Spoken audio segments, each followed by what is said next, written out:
Halo teman-teman semua, balik lagi sama gua TB. Dan kali ini gua mau membahas tentang fasilitas seorang pramugara ataupun pramugari. Tentunya di konten yang paling dirindu-rindukan adalah Kepo bareng TB. Ya. Apa kabar teman-teman semua nih? Udah lama banget gue hampir 3 minggu gak upload ya. Biasanya seminggu sekali upload atau seminggu 2 kali upload. Buat teman-teman sebenarnya gue juga upload di channelnya Creator Aviations. Itu tentang penerbangan juga. Jadi kalau misalkan gue gak upload di Itu Bagus Rasa, berarti gue ada di channel yang satunya lagi gitu. Jadi kalian bisa langsung subscribe Creator of Aviation. Di situ gue juga bikin konten juga di situ. Selamat datang di Podcast Bang, podcast penerbangan. Oke, masa pandemi seperti ini ya tentang pramugara agak sepi sih. Cuman tetap aja gue mau ngejawab karena banyak banget yang menanyakan pramugara tuh dapat fasilitas apa aja sih? Dapat hotel kah? Atau dapat sebuah apartemen? Atau nanti ada jemputan ya? Ya kayak gitu-gitulah. Makanya gue mau bikin video untuk ngejawab beberapa pertanyaan yang mungkin teman kalian atau saudara kalian yang bekerja menjadi seorang awak kabin atau seorang cabin crew. Semoga video ini bisa menjawab pertanyaan-pertanyaan teman-teman semua. Langsung aja kita akan membahas benefit atau keuntungan dan fasilitas yang didapatkan kalau menjadi seorang awak kabin. Oke, yang pertama kita akan mendapatkan gaji pokok. Nah, gaji pokok ini kurang lebih UMR dan akan dibayarkan di akhir bulan pada tanggal 25. Tangerang tuh kurang lebih sekitar 4,5 juta. Yang kedua ada gaji jam terbang. Nah, untuk gaji jam terbang ini dibagi lagi jadi dua, tergantung dari maskapai masing-masing ya. Yang pertama, itu ada yang namanya garansi hour.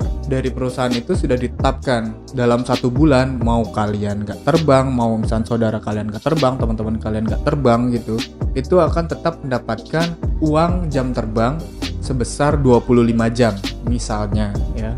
Ada juga sesuai dengan jam terbang. Jadi semakin kalian banyak terbang, kalian akan mendapatkan uang jam terbang yang lebih banyak. Sebagai contoh misalkan 50 jam, tergantung maskapai masing-masingnya itu sekitar bisa dapat 50 jam itu untuk jam terbang saja sekitar 2,5 juta. Nah, yang kedua itu kita akan membahas tentang tempat tinggal. Nah, tempat tinggal ini ada dua. Ada yang dari maskapainya disediakan sebuah asrama atau mes ya. Ada juga yang dari kita sendiri memilih untuk ya kita cari kosan sendiri atau mungkin tinggal di rumah sendiri, tinggal di rumah orang tua atau misalnya ngekos gitu ya. Kalau gua sendiri, gua kontrakan. Gua nyari kontrakan yang dekat sama tempat pekerjaan gua karena rumah gua kan di Bogor. Jadi gua lebih nyari kontrakan. Yang ketiga adalah transportasi. Sebelumnya gue bakal menjelasin PID ya. PID itu satu PID akan dihitung dari Jakarta, terbang kemana, balik lagi ke Jakarta. Itu adalah satu PID. Untuk transportasi itu dibagi dua. Jadi ada yang disediakan transportasi dari perusahaan, ada juga yang diberi uang transportasi. Kalau misalkan yang dikasih transportasi dari perusahaan, itu ya contohnya ada di beberapa maskapai. Kalau gua itu dikasih namanya self management transport. Jadi dikasih uang transportasi. Itu kurang lebih sekitar 350.000. Yang keempat ada yang namanya RON atau remain overnight atau bisa dibilang nginep di luar kota. RON ini mendapatkan uang RON. Kalau untuk domestik itu kita bisa dapat kurang lebih 200 sampai 500. Ya tergantung maskapai lah. Kalau misalkan di luar negeri itu bisa sampai 800 sampai 1 juta. Yang kelima adalah hotel ya. Nah, hotel ini kita akan dapatkan apabila kita ngeron di luar kota atau kita nginep di luar kota. Biasanya kita mendapatkan hotel bintang 4 sampai bintang 5 kalau untuk awak kabin atau air crew juga. Fasilitas yang didapatkan ya kayak adanya tempat gym atau kolam berenang kayak gitu. Selanjutnya kita akan mendapatkan namanya asuransi kesehatan. Untuk asuransi kesehatan tergantung maskapainya masing-masing. Hampir di cover semua, tapi masing-masing bagian itu ada limitasinya. Jadi misalkan contoh mata ada limitasinya, misalkan mata 2 juta, gigi 3 juta gitu ada limitasinya. Kita kayak dapat kartu asuransi, kita ke rumah sakit, kita berobat, terus kita kasih kartunya, udah dibayar. Ada juga yang model reimburse. Jadi kalian berobat dulu, kalian bayar, kalian ambil resipnya, terus persyaratannya, terus nanti kalian ajuin ke perusahaan, baru nanti duit kalian akan digantikan oleh perusahaan. Ada juga yang seperti itu. Nah, yang terakhir itu kita bisa mendapatkan pinjaman ya.